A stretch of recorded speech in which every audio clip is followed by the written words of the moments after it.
there's my little video on the intake install. Jesus Christ. Anyway, here we are. Here is the cold air intake from Extreme Turbo Systems. The install was actually not that bad. There was some parts where I filmed like some things that, you know, because since the kit does not come with instructions, I filmed some of the pieces that need to go where they need to go. So yeah, wasn't that bad, and it sounds like a freaking blow-off valve. Yeah, the install was pretty easy to figure out.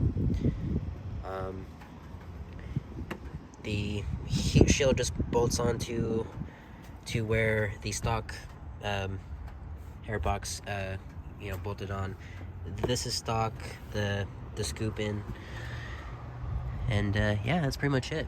When I first heard about this intake, it was like $450, and you know, I'm like, that's like way too much for an intake.